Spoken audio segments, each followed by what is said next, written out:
इस क्वेश्चन को देखिए बच्चों, उसने हमसे क्या बोला, एक रिएक्शन, ये आपकी मेन रिएक्शन दी हुई है, कॉम्प्लेक्स रिएक्शन, ठीक। 2O3 gives 3O2।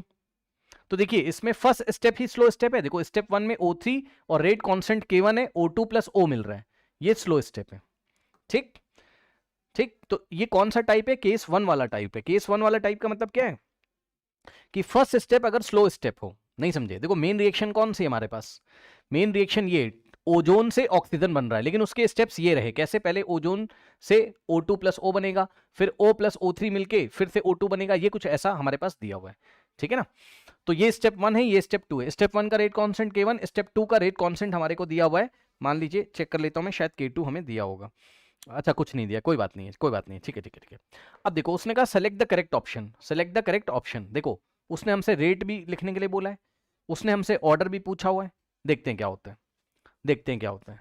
सॉल्यूशन, देखिए बच्चों, सॉल्यूशन क्वेश्चन का सबसे पहला आप क्या करोगे बताओ, सेलेक्ट द स्लोएस्ट स्टेप, यही स्लोएस्ट स्टेप है, यस और नो, ठीक। ये देखिए means O3 rate constant K1 gives O2 और प्लस O, यही हमारे पास क्या है, स्लो स्टेप है, इसको हम सिलेक्ट करेंगे, और ये एलिमेंट्री भी है, याद रखिएगा।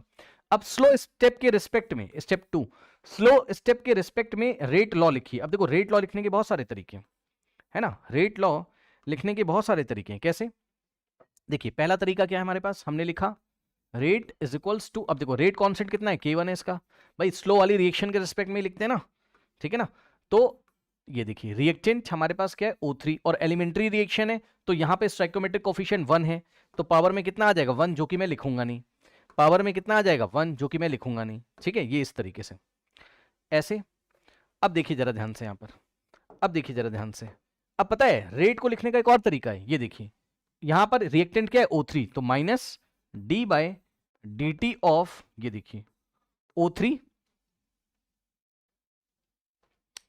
ठीक, इज इक्वल्स टू, यही आ जाएगा रेट K1 O3, ऐसे K1 इंटू O3 का कॉन्सेंट्रेशन, ठीक। स्टेप 3 अगर ऑर्डर निकालोगे, ऑर्डर ऑफ द रिएक्शन अगर निकालोगे, कितना आ जाएगा बताइए, ये जो रेट लॉ लिखा है इसमें जो रिएक्टेंट की कॉन्सेंट्रेशन की जो पावर है उनका सम, तो एक ही तो हमारे पास दिखाई पड़ रहा है, O3 की पावर 1, तो 1 का 1 के साथ सम 1 ही तो आएगा, तो ऑर्डर 1 आ गया, और रेट आ गया K1 O3 की पावर 1, है ना।